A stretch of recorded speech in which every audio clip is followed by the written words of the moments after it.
Shalom, Bapak Ibu sekalian yang dikasihi Tuhan. Kita boleh jumpa kembali di hari yang penuh sukacita pada hari ini.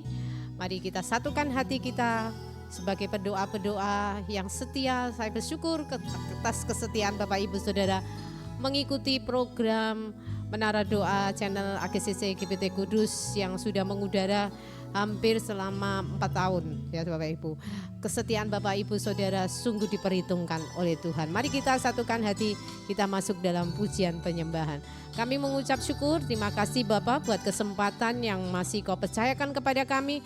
Dan kami bersyukur buat Roh Kudus-Mu yang memberi kesetiaan kepada kami untuk kami dapat kerjakan keselamatan itu selagi kami masih diberi nafas kehidupan. Kami ingin menyenangkan hati-Mu lewat doa-doa kami. Kami percaya Tuhan setiap doa-doa kami tidak akan pernah sia-sia. Dan kami percaya doa kami ada perkenanan-Mu, ada kuasa, ada mujizat, ada banyak hal-hal yang ajaib yang terjadi dalam hidup kami.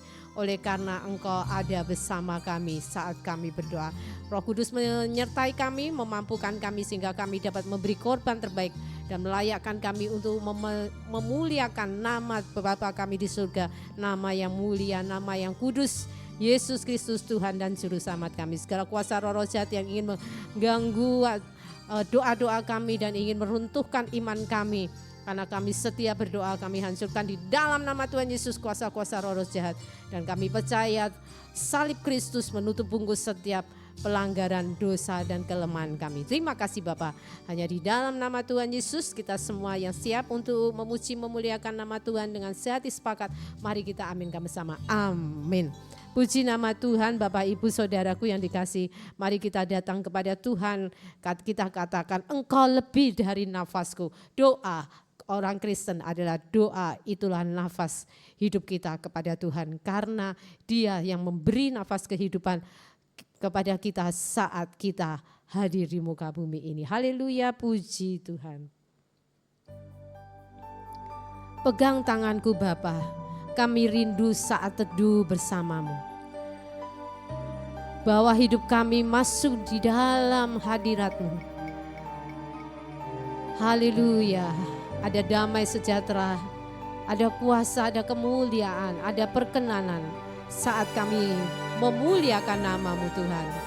Haleluya, terima kasih Tuhan.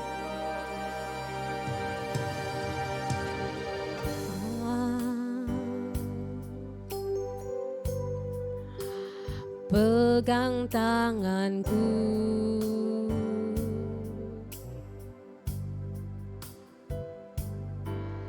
aku rindu saat teduh, saat teduh bersama-Mu.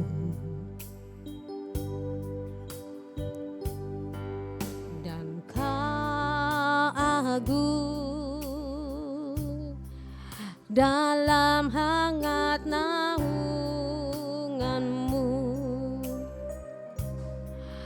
Bawa hidupku padamu, masuk dalam altar-Mu yang kudus. Bapa,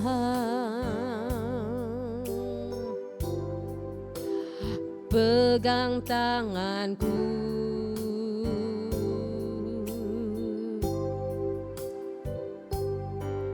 aku rindu tinggal di dalam hati-Mu.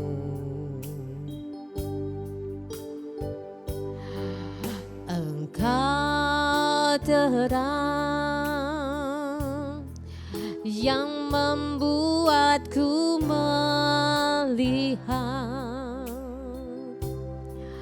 melihat jauh ke dalam kebenaran-Mu Bapa.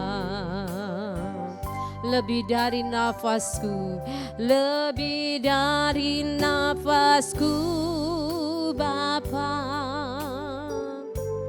Ku perlukan kasih-Mu Bapa, berjalan di sampingku Bapa, seumur hidupku. Lebih dari nafasku Bapa, ku perlukan kasih-Mu Bapa. Peganglah tanganku ya Bapa, seumur hidupku.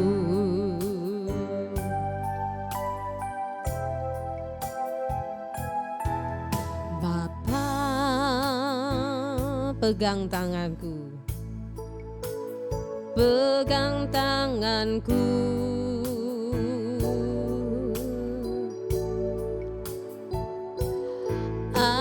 Aku rindu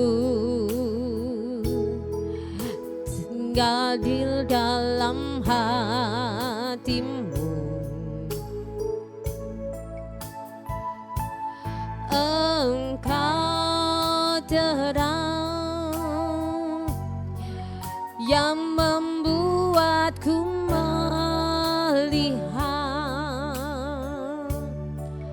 melihat jauh ke dalam kebenaran-Mu Bapa.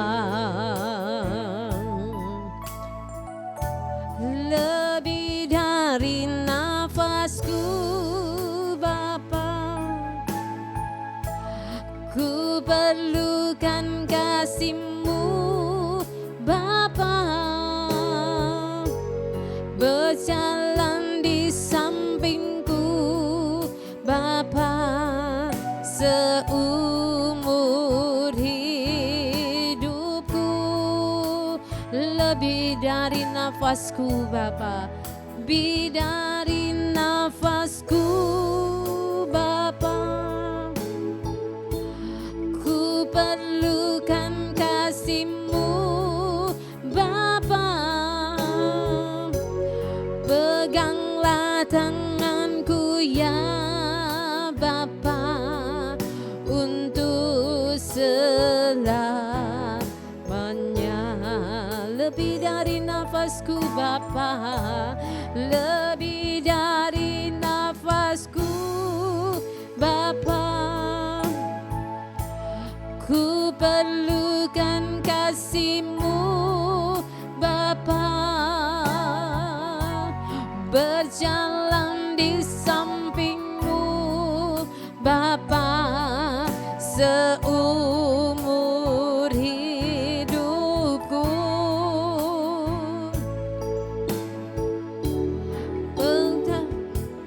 Nafasku Bapa,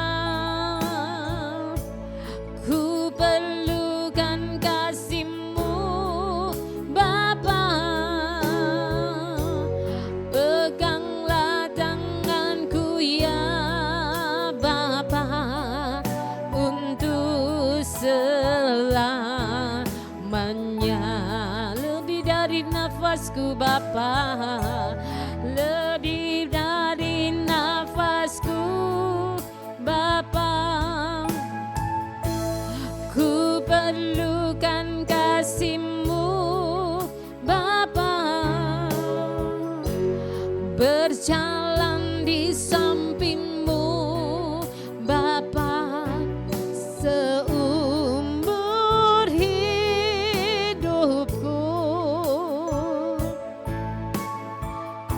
Lebih dari nafasku Bapa,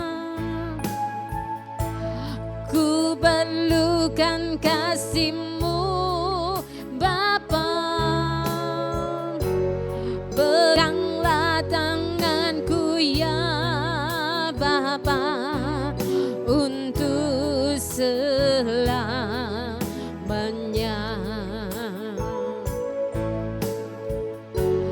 Peganglah tanganku ya Bapa, untuk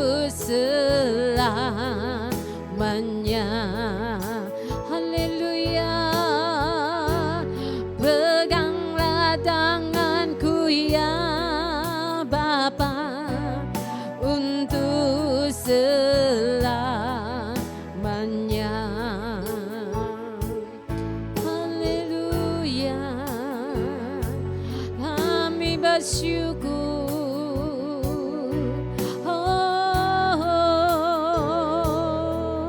Engkau Tuhan yang kami perlu. Kami rindu selalu berjalan bersamamu Tuhan. Pegang tangan kami, jangan pernah lepaskan kami. Jangan biarkan kami lepas daripadamu Tuhan. Pegang erat kami. Engkaulah pegangan hidup kami. Hanya Engkau yang kami andalkan. Hanya Engkau Tuhan, sandaran hidup kami. Kami tidak dapat berjalan sendiri tanpamu Tuhan. Kami tidak berani berjalan sendiri tanpamu Tuhan. Engkaulah perlindungan kami, kota benteng perlindungan kami yang teguh, gunung batu keselamatan kami. Kami bersyukur padamu Tuhan. Kami bersyukur buat penolong yang Kau berikan pada kami. Roh-Mu yang kudus, Roh-Mu yang hidup. Haleluya. Roh Kudus, Roh Kudus, penolong kami yang ajaib, penuntut kami yang ajaib. Haleluya. Ya Bapa, Engkau lebih dari nafas kami. Engkau lebih dari hidup kami. Tidak ada yang dapat kami andalkan di dunia ini selain Engkau. Tiada yang kami ingini di bumi ini selain Engkau. Selain menyenangkan hatimu, selain Engkau, tiada yang lain. Haleluya. Kami bersyukur.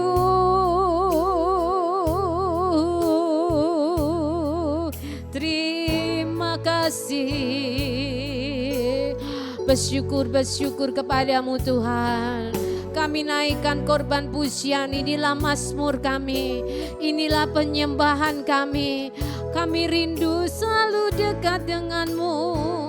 Kami rindu selalu bersamamu Tuhan. Berjalan bersamamu, kami tidak akan takut, karena Engkau ada bersama kami. Kau Immanuel menyertai kami sampai kesudahan alam. Kami bersyukur, haleluya, haleluya. Engkau ajaib, haleluya. Kami bersyukur, terima kasih, haleluya, haleluya.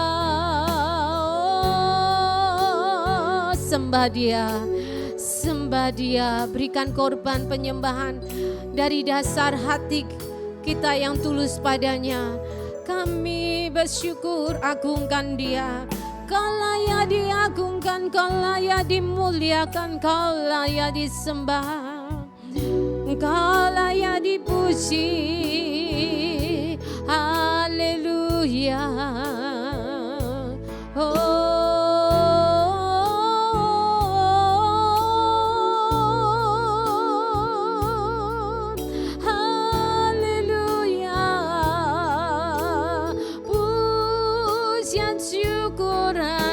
bagimu Tuhan, korban pujian hanya bagimu.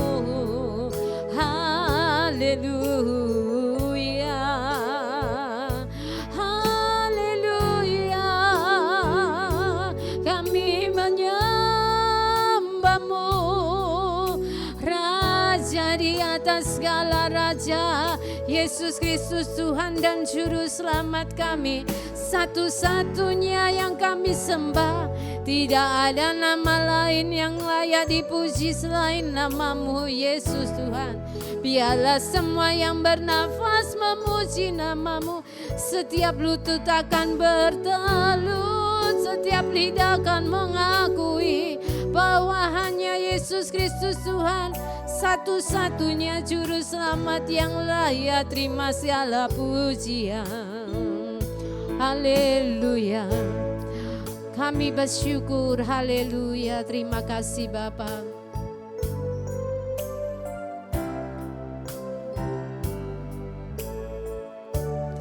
Kami tidak mampu berjalan sendiri. Berjalanlah selalu bersama kami. Saat kami lengah, saat kami melenceng dari jalan-Mu, tarik kami Tuhan.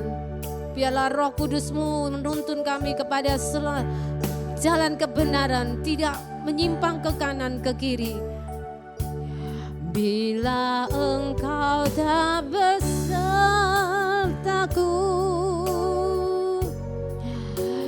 ku tak mau berjalan. Ku perlu Tuhan, pimpin langkahku dengan kasih karunia-Mu. Bimbing langkahku setiap waktu,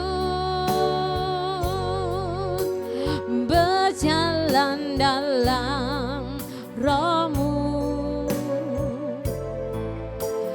Nyatakan Tuhan kemuliaan-Mu, dan berjalanlah denganku.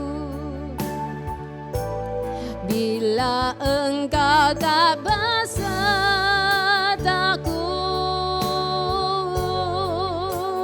ku tak mau berjalan.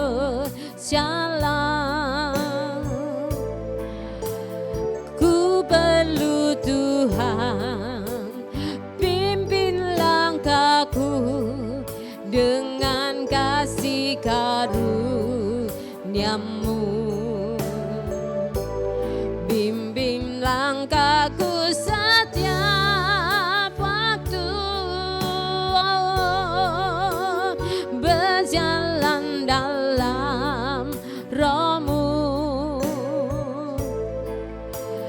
Nyatakan Tuhan kemuliaan-Mu, dan berjalanlah denganku. Pimpin kami Tuhan, pimpin langkahku setiap waktu, berjalan dalam Roh-Mu.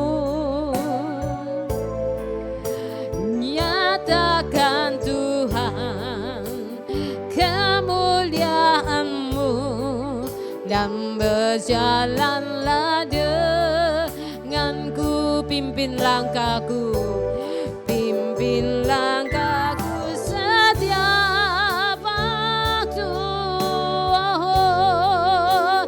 berjalan dalam Roh-Mu.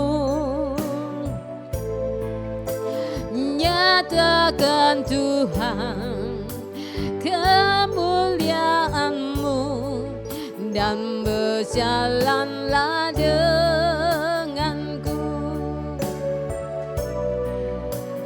Nyatakan Tuhan kemuliaan-Mu, dan berjalanlah denganku.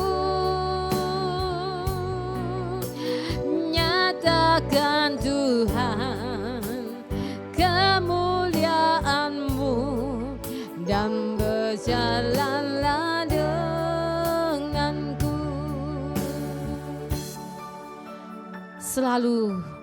Selalu dan selalu ingin dekat dengan-Mu Tuhan. Kami adalah anak-anak-Mu. Kami tidak mampu berjalan sendiri. Engkaulah Bapa kami yang ajaib. Engkaulah pelindung kami. Engkaulah gunung batu keselamatan kami. Hanya Engkau Tuhan, tidak ada yang lain. Engkaulah Tuhan kami, Engkaulah Raja kami. Terima kasih buat Roh Kudus-Mu Tuhan. Roh Kudus-Mu yang selalu menolong kami. Terima kasih Roh Kudus. Terimalah pujian penyembahan kami pada siang hari ini menjadi suatu pujian yang menyenangkan Bapa kami di surga. Kami percaya Tuhan kami Yesus Kristus mendengar dan menyampaikan setiap doa kami kepada Bapa kami yang di surga. Yang sakit, yang lemah tubuh mengalami pemulihan, mengalami kesembuhan yang luar biasa. Yang mengalami jalan buntu, problem masalah yang ada di dunia ini diberi jalan keluar, dibukakan jalan. Karena kami berharap kepada Tuhan yang hidup. Dia yang berjanji menanggung setiap persoalan kami setiap hari. Kami serahkan kelemahan tubuh kami. Kami serahkan persoalan kami. Kami serahkan semuanya hidup kami kepadamu. Setiap rencana-rencana kami, rancangan-rancangan hidup kami serahkan kepadamu. Dan biarlah Roh Kudus menolong kami untuk kami menjadi anak-anak Tuhan yang taat. Dan senantiasa percaya penuh bahwa saat kami menyerahkan segala sesuatu di bawah kaki Yesus, Yesus Kristus Tuhan kami pasti akan menyelesaikan segala persoalan kami, segala sesuatu beban kami yang kami serahkan, sehingga hidup kami diberi kelegaan, dibebaskan, sehingga kami mengalami kemenangan demi kemenangan yang daripadamu. Terima kasih Bapa di surga. Terimalah pujian kami pada siang hari ini. Sebentar kami akan bersama-sama merenungkan firman-Mu. Dan biarlah Roh Kudus memampukan kami untuk menjadi pelaku-pelaku firman-Mu. Karena apa gunanya kami mendengar kalau kami tidak melakukan firman-Mu? Semuanya itu sia-sia saja. Mampukan kami untuk melakukan firman-Mu tepat seperti apa yang tertulis yang Kau perintahkan dalam hidup kami. Berkati saudara-saudara kami yang mengikuti menara doa ini. Kami percaya ada mujizat, ada kuasa, ada hal-hal yang ajaib yang berasal daripada Yesus Kristus Tuhan Juru Selamat kami terjadi dalam hidup kami. Terima kasih Bapa di surga, berfirmanlah kami siap mendengar. Hanya di dalam nama Tuhan Yesus kita semua yang diberkati Tuhan. Mari kita aminkan bersama-sama. Amin.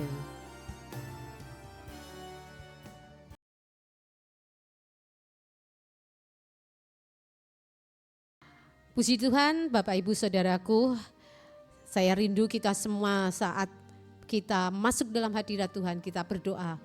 Ada damai sejahtera yang kita dapatkan, sukacita. Dan itu membuat kita tidak lelah, kita tidak bosan untuk selalu dekat dengan Engkau. Dengan Yesus Kristus Tuhan maksud saya ya.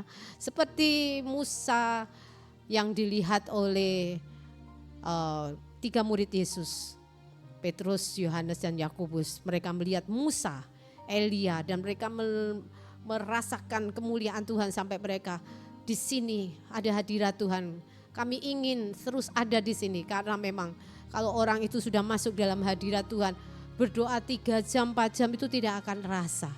Tetapi kalau orang itu tidak serius, tidak sungguh-sungguh, tidak fokus dalam berdoa, doa 1 menit saja itu sudah terasa lama sekali ya.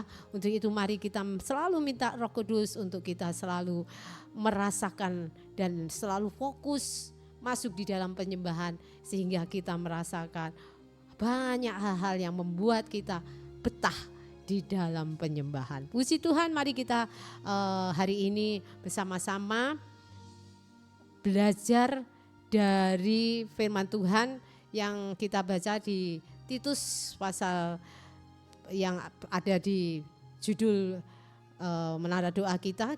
Saat ini saya ingin membahas tentang Titus pasal 3 ayat 9 ya saudara. Saya akan bacakan ayat ini. Tetapi hindarilah persoalan yang dicari-cari dan yang bodoh. Persoalan silsilah, percecokan dan pertengkaran mengenai hukum Taurat. Karena semuanya itu tidak berguna dan sia-sia belaka. Ya zaman sekarang ini Bapak Ibu kita melihat ada banyak perdebatan-perdebatan ya saudara. Perdebatan-perdebatan di sosial media. Saya rasa Itu semua Tuhan pakai anak-anak Tuhan yang menjadi apologet di sosial media. Mereka berdebat dengan orang yang tidak mengenal Kristus. Tetapi yang di sini Rasul Paulus mengingatkan melalui Titus, di surat ini ditujukan kepada Titus. Karena di dalam jemaat udah mengenal Kristus, mereka tuh masih debat. Ya, itu yang kita alami juga di kekristenan. Pendeta ini berkhotbah begini, wah, terus kemudian dikomentari, di apa istilahnya, di review, dinilai oleh hamba Tuhan yang lain. Ada hamba Tuhan yang menganggap Roh Kudus itu enggak penting, bahasa roh itu enggak penting. Ada yang menganggap ini, aduh, jadi terjadilah perang firman Tuhan, dan itu enggak ada gunanya gitu ya saudara. Rasul Paulus mengingatkan, hindari, ini khusus yang ada di jemaat ya Bapak Ibu, maksudnya di dalam kekristenan. Kalau Tuhan sudah beri karunia seseorang untuk menjadi apologet, untuk berdebat dengan orang di luar Kristus, enggak masalah ya Bapak Ibu. Tapi ini untuk di dalam kekristenan. Ya. Kadang ada orang menyampaikan khotbah seperti ini ya, kemudian dikritik gitu ya. Terus jadi pertengkaran. Persoalan yang dicari-cari. Orang khotbahnya sudah benar semua, saya rasa, kecuali memang ada hamba-hamba Tuhan yang nabi-nabi palsu. Ya, sekarang ini kita melihat banyak di sosial media, di YouTube khususnya, ada nama gereja ini gitu ya. Saya tidak sebut, tapi ternyata itu sesat gitu ya. Dia memang sengaja pakai nama gereja memang untuk memancing orang-orang Kristen supaya ini dianggap gereja. Ini dianggap gerejanya Tuhan. Ada namanya, ada gereja, ada namanya Tuhan juga. Ya, dipikir ini gereja, benar-benar gereja yang berdasarkan Yesus Kristus sebagai Tuhan dan juru selamat, tetapi tidak, banyak sekali gitu. Makanya di Injilnya Matius, Markus, Lukas, Yohanes, Tuhan Yesus pada waktu ada di muka bumi berkata berulang kali, hati-hati, waspada, akhir zaman akan muncul guru-guru palsu, nabi-nabi palsu yang akan menyesatkan. Makanya hati-hati Bapak Ibu ya, saat Bapak Ibu mendengarkan, mengikuti salah satu channel YouTube, diperhatikan dengan seksama. Ini benar-benar channel ini menjadikan Yesus Kristus sebagai Tuhan, dasar iman, Tuhan dan Juru Selamat atau tidak. Karena jangan sampai kita tertipu. Bahkan kepercayaan agama lain yang biasanya ibadahnya itu khusyuk banget, tenang, hikmat ya. Sekarang mereka mengadakan KKR seperti ibadah orang Kristen gitu ya Bapak Ibu.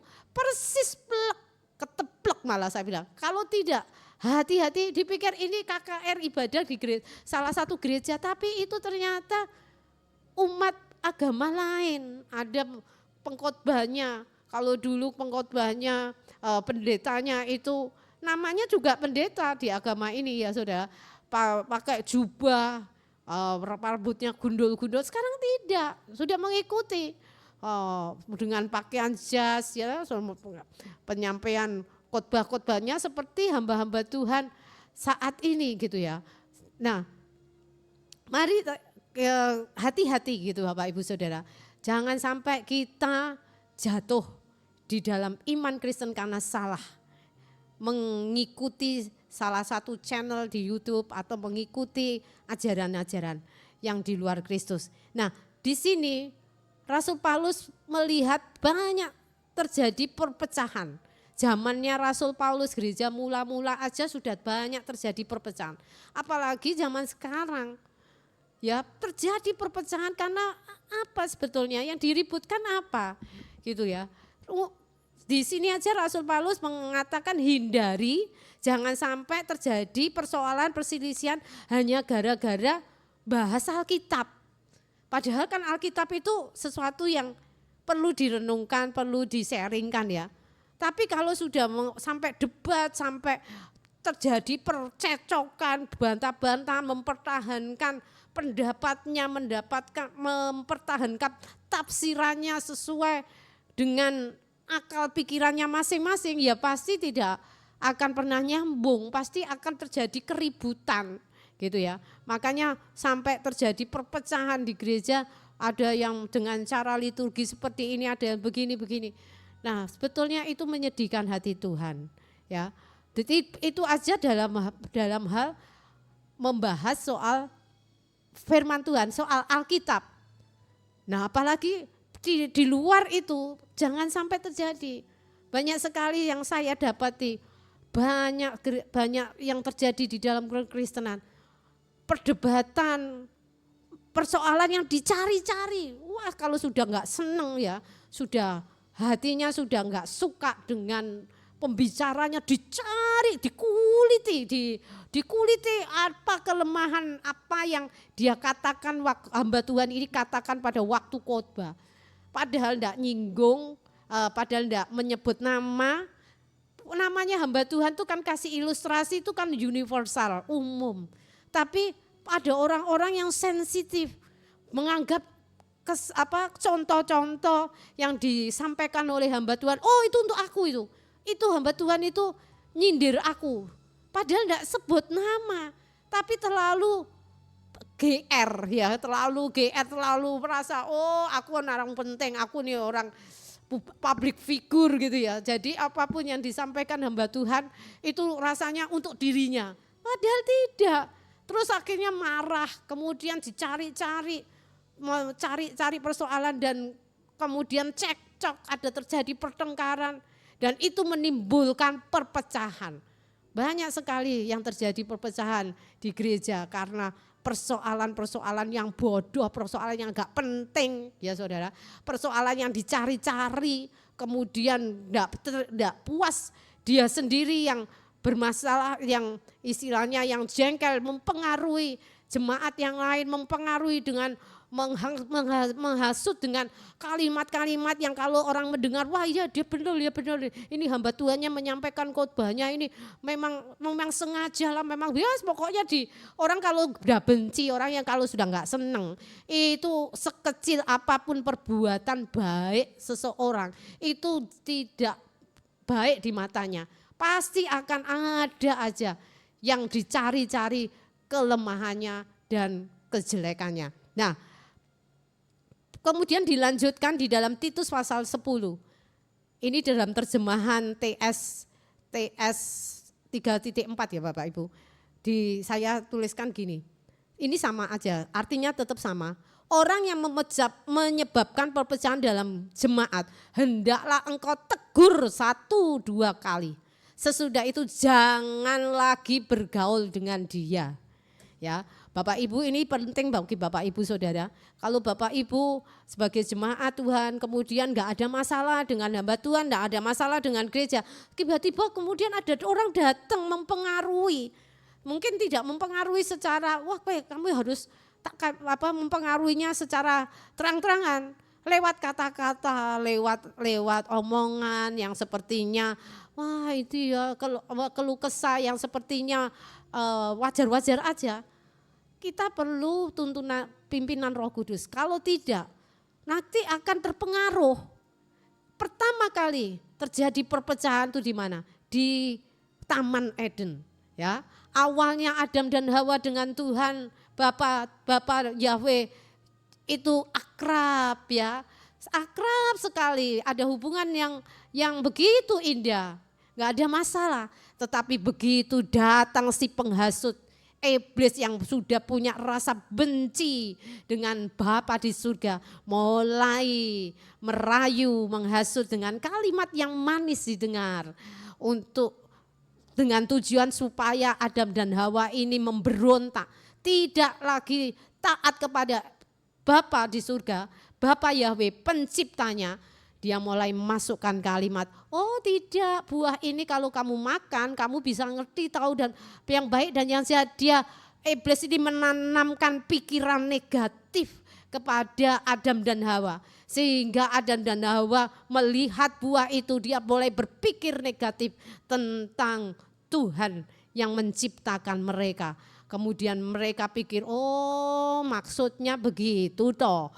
Aku enggak boleh makan buah ini supaya aku Tuhan nggak pengen kita manusia seperti dia, karena iblis ngomongnya begini, kalau kamu makan buah ini kamu akan mengerti baik dan yang jahat, kamu akan seperti Tuhan gitu ya. Wah, langsung pikirannya negatif itu ditabur si iblis lewat kata-kata yang manis. Akhirnya itu masuk di pikiran sehingga Adam dan Hawa mulai punya pikiran negatif kepada Tuhan yang menciptakan mereka. Sehingga mereka memberontak, mereka tidak taat dengan larangan Tuhan, mereka taat dengan bujukan rayuan iblis. Sehingga yang terjadi mereka pergi dari Taman Eden. Yang terjadi kan seperti itu. Kadang ada orang dihasut, yang awalnya nggak ada masalah. Karena ada satu orang yang benci, yang nggak puas. Kemudian mulai menghasut dengan kalimat-kalimat yang akhirnya orang yang mendengar yang nggak ada masalah itu berpikir negatif pula. Dan akhirnya terjadi perpecahan. Kalau di gereja enggak akan mungkin pendeta mengusir jemaat. Akhirnya mereka terusir sendiri. Keluar dari gereja. Itu tidak diusir tapi mereka terusir sendiri. Yang membuat mereka terusir sendiri ya itu Tuhan. Tanpa mereka sadari mereka pindah gereja, keluar dari rumah Tuhan. Tanpa mereka sadari itu mereka pikir mereka pergi sendiri. Tapi itu memang Tuhan pengen memurnikan gerejanya dari orang-orang yang sudah tidak tulus. Kalau gereja ada orang-orang yang enggak tulus, gereja itu tidak akan pernah ada damai, tidak akan pernah ada sukacita. Karena orangnya ada, istilahnya ada ragi, ada hal yang pahit. Kan firman Tuhan Rasul Paulus mengingatkan, sesuatu yang pahit itu akan meracuni yang lain. Nah, kan ada peribahasa setetes nila. Hanya setetes, maka susu yang putih bersih yang setempayan itu ya, satu ember susu putih karena satu tetes nila itu bisa berubah, yang putih susu itu akan berubah menjadi hitam sesuai dengan warna nila. Nah demikian juga Tuhan ingin memurnikan gereja Tuhan. Untuk itu hindari persoalan yang gak penting. Kalau Bapak Ibu mendengar hal-hal yang membuat Bapak Ibu pengen juga berpikiran negatif, itu kira kita Bapak Ibu mari kita rasakan begini, aku udah ada apa-apa ya kok habis dengar omongan orang ini kok aku jadi benci sama hamba Tuhan, kok aku jadi punya pikiran negatif tentang gereja. Itu persoalan-persoalan, kemudian terjadi percekcokan grup-grupan, terjadi pemberontakan yang awalnya hanya satu orang akhirnya bisa membawa banyak orang kemudian pergi meninggalkan rumah Tuhan. Dan itu tidak baik. Kalau kita membaca ayat ini pasti kita bingung ya. Loh, orang yang menyebabkan perpecahan dalam jemaat hendaklah engkau tegur 1-2 kali. Sudah ditegur, gak mau bertobat. Dengar firman Tuhan, teguran firman Tuhan gak mau bertobat. Apa yang dikatakan oleh Rasul Paulus? Padahal Rasul Paulus ini kan selalu mengajarkan hormati, kasihi, ya. Tapi di sini dikatakan sudah itu jangan lagi bergaul dengan orang itu. Kalau Bapak Ibu dihasut seseorang untuk supaya ikut dalam perpecahan, dalam sakit hati orang, jangan bergaul. Karena itu seperti ragi yang bisa menghamiri, bisa meracuni hati kita. Dan itu dengan tegas jangan bergaul. Makanya Tuhan Yesus tidak mau bergaul dengan orang-orang Farisi. Tuhan Yesus tidak mau bergaul dengan orang-orang yang rohani. Sepertinya rohani pakai jubah putih-putih, Tuhan Yesus tidak mau. Tuhan Yesus tidak mau bergaul. Kalau bergaul dengan orang-orang jahat, pasti akan ikut jahat. Pergaulan yang buruk merusak kebiasaan baik. Makanya orang-orang Farisi jengkel. Selalu, kemudian orang Farisi menghasut orang-orang supaya banyak orang yang sudah ditolong, disembuhkan Tuhan itu melawan Tuhan Yesus. Nah makanya Tuhan aja tidak mau bergaul loh dengan orang-orang seperti itu. Bahkan Rasul Paulus jangan duduk makan. Tapi kadang-kadang kita merasa diri kita, aduh kok nggak bergaul ya, padahal kita sebagai saudara seiman kan harus bergaul gini. Kita mungkin bisa melihat ayat di atasnya kita bingung ya. Di ayat 2 pasal 3 Titus ini ya. Janganlah mereka menfitnah, janganlah mereka bertengkar. Hendaklah mereka selalu ramah dan bersikap lemah lembut terhadap semua orang. Kadang-kadang bingung juga. Yang di ayat ini kita disuruh untuk bersikap lemah lembut, sikap ramah terhadap semua orang. Tapi di ayat yang ke-10 kita tidak boleh bergaul dengan orang-orang yang menyebabkan perpecahan dalam jemaat. Kadang-kadang bingung, apa yang harus kita lakukan? Ya, jangan usah bingung Bapak Ibu Saudara. Kalau kita tahu ada orang-orang yang menjadi penyebab terjadinya pertengkaran, terjadinya permasalahan di gereja yang akhirnya bisa membuat gereja pecah, membuat gereja terjadi keributan, tidak perlu bergaul. Tapi kalau ketemu tetap harus bersikap lemah lembut, ramah, tapi tidak perlu bergaul. Karena pergaulan itu akan mempengaruhi mindset kita, hati kita, pikiran kita. Tidak perlu bergaul, tapi kalau ketemu saya hello, halo, ya itu enggak apa-apa. Jadi sepertinya ayat ini bertentangan tapi tidak. Ya gitu ya Bapak Ibu bisa memahami ya. Tuhan ingin agar kita benar-benar menjadi orang-orang yang memiliki hati yang bersih. Jangan suka fitnah, jangan bertengkar. Buat apa bertengkar? Hal-hal yang orang itu khotbah menyinggung aku. Enggak, aduh. Itu kan persoalan yang dicari-cari, itu persoalan yang bodoh. Hanya asumsi negatif sendiri. Kemudian menganggap orang itu sudah melakukan kejahatan. Itu hal yang jahat. Kemudian bertengkar, ya. Untuk itu mari kita hati-hati dalam hidup ini. Mari kita jangan sampai hidup kita yang sudah benar ada di jalan Tuhan oleh karena hasutan-hasutan, omongan-omongan seperti iblis yang menghasut Adam dan Hawa, seperti orang-orang Farisi yang menghasut banyak orang untuk melawan Tuhan, melawan gereja Tuhan. Jangan sampai terjadi dalam hidup kita. Kita harus tegas kalau kita melihat hal itu dan ada orang berusaha mempengaruhi diri kita, kita harus tegas menjauh, jangan bergaul. Tapi kalau ketemu, ya mungkin ketemu di pasar, tetap kita berlaku ramah, tetap kita bersikap lemah lembut, tapi jangan bergaul, jangan terlibat komunikasi, karena itu sangat berbahaya. Makanya Tuhan ketemu orang Farisi juga tetap baik. Oh ya, Tuhan ramah gitu ya. Tapi Tuhan tidak mau komunikasi dengan orang. Setiap orang Farisi membantah, mengkritik apa yang dikhotbahkan Tuhan Yesus, apa yang dilakukan Tuhan Yesus. Sering kali Tuhan Yesus enggak menanggapi. Tuhan Yesus pergi begitu saja. Jadi mereka komplain begini tidak didengar Tuhan Yesus. Tapi ada kalanya Tuhan Yesus tegur itu komplain-komplainnya orang-orang Farisi. Ucapan-ucapan orang Farisi yang bisa meracuni orang banyak saat Tuhan Yesus berkhotbah. Nah itu ya saudara, begitulah mari kita menjadi anak-anak Tuhan yang selalu hidup damai, tidak usah ikut-ikutan persoalan orang lain yang sakit hati, jangan ikut-ikutan, bahaya sekali. Kita melihat pemberontakan di Alkitab, orang-orang yang ikut-ikutan memberontak seperti Korah, Datan dan Abiram karena mereka benci Musa. Beberapa 1, 2, 3 orang yang benci, dia membawa ribuan jemaah bangsa Israel untuk melawan Musa. Dan akhirnya Tuhan tuh tahu mana yang benar, mana yang salah. Emangnya kalau melawan, memberontak itu terus di hadapan Tuhan benar gitu. Tidak, Tuhan tuh tahu ini Musa benar apa salah, ini orang ini memberontak apa benar apa salah, itu Tuhan tahu. Memberontak aja itu sudah salah.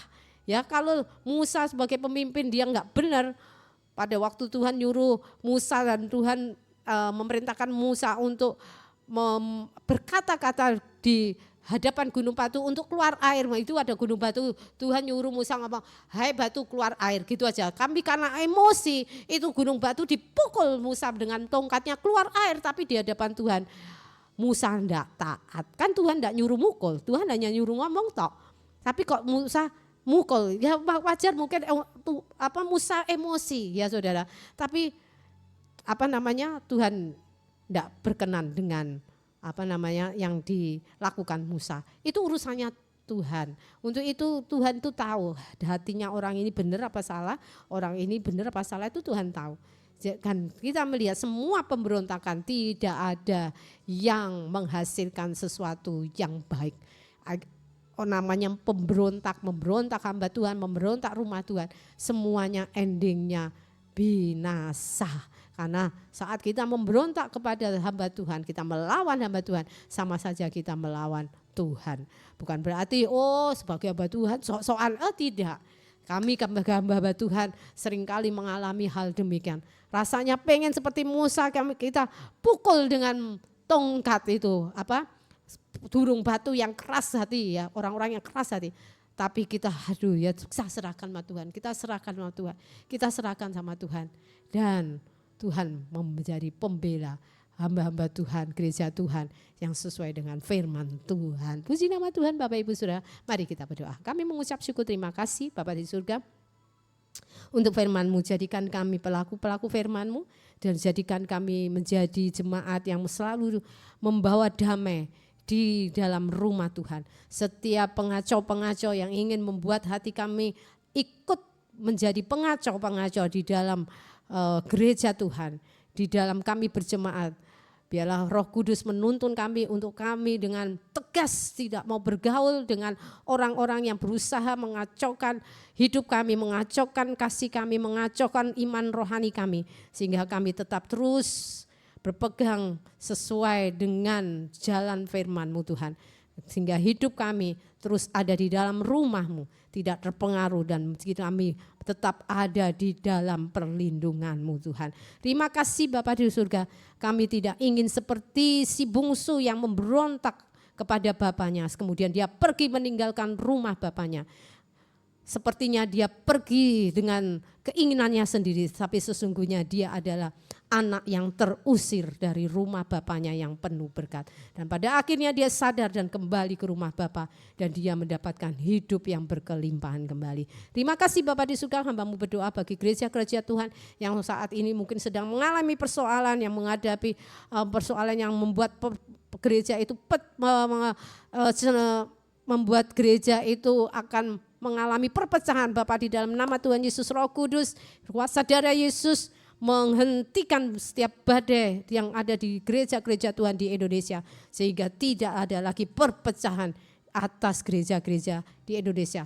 Setiap orang yang selalu ingin mencari persoalan-persoalan, pertengkaran, percecokan, biarlah kuasa darah Yesus, salib Kristus mengubah hati mereka, sehingga mereka dapat mendapatkan ketenangan, kedamaian dan disadarkan oleh Roh Kudus, sehingga mereka berubah menjadi anak-anak Tuhan yang taat akan firman-Mu. Terima kasih. Mari kita doa Bapa kami. Bapa kami yang ada di dalam kerajaan surga, dikuduskanlah nama-Mu, datanglah kerajaan-Mu. Jadilah kehendak-Mu di bumi seperti di surga. Berikanlah kami pada hari ini makanan kami yang secukupnya. Dan ampunilah kami Bapa, seperti kami juga mengampuni orang-orang yang bersalah kepada kami. Dan janganlah membawa kami masuk ke dalam pencobaan, tapi lepaskanlah kami daripada yang jahat. Karena Engkau-lah yang punya kerajaan dan kuasa dan kemuliaan sampai selama-lamanya. Berkat di dalam nama Bapa kami Yahweh melalui Putra-Mu Tuhan Yesus Kristus, Tuhan yang menjadi juru selamat kami. Di dalam persekutuan Roh Kudus yang menuntun dan memberikan pertolongan kami, memberi hikmat, senantiasa turun atas hidup kami. Apapun yang kami kerjakan, kami usahakan dibuat Tuhan berhasil, sehingga hidup kami diberkati untuk menjadi berkat bagi kemuliaan nama Tuhan. Kami serahkan seluruh persoalan kami, keluarga kami, pekerjaan kami, semuanya hidup kami ke dalam tangan-Mu. Engkau Immanuel menyertai kami. Hanya di dalam nama Tuhan Yesus kita semua yang diberkati Tuhan, mari kita amin kami sama. Amin. Sampai jumpa Bapak Ibu di Menara Doa esok hari. Tetap semangat. Immanuel, Tuhan Yesus beserta kita. Shalom.